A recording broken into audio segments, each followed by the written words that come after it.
বাতাস বিজনেস করে সারা পৃথিবীতে সারা ফেলে দিয়েছিল কানাডিয়ান স্টার্টআপ ভাইটালিটি এয়ার। 2014 সালে কানাডিয়ান সিটিজেন মোসেস এবং ট্রয় কানাডার রকি মাউন্টেন্সের ফ্রেশ এয়ারকে একটা জিপলক ব্যাগে ভরে ইবেতে লিস্টিং করার পর সেটা 99 সেন্টে বিক্রি হয়।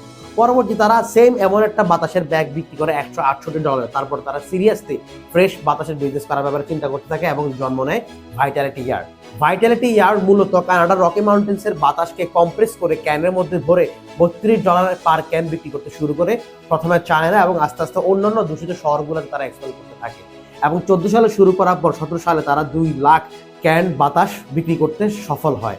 এই জিনিসটা শুনে হাস্যকর মনে হলেও পৃথিবীতে এমন অনেক শহর আছে যেখানে বায়ু দূষণ এতটাই মারাত্মক, সরকারের পক্ষ থেকে মানুষকে বাড়ির ভিতরে থাকতে বলা হয়, বাইরে বেরোতে নিষেধ করা হয়। সেই জায়গায় ভাইটালিটি এয়ার একটা মৌলিক সমস্যা সমাধান করে এবং মানুষের জীবন বাঁচানোর ক্ষেত্রে বিরাট ভূমিকা পালন করে। কিন্তু দুঃখের বিষয় বর্তমানে এই বিজনেসটা পুরোপুরি চলছে কিনা সেই বিষয়ে সঠিক বলা যাচ্ছে না। তবে ভাইটালিটি এয়ার আমাদেরকে একটা গুরুত্বপূর্ণ লেসন শিক্ষা দেওয়া যায়, সেটা হলো সাকসেসফুল স্টার্টআপের জন্য এমন সুপার ডুপার আইডিয়া হইতে হবে, গ্রেট আইডিয়া হইতে হবে। অনেক সময় সিম্পল, ইজি এবং হিউমারাস আইডিয়া থেকে জন্ম নিতে পারে নেক্সট সাকসেসফুল স্টার্টআপ।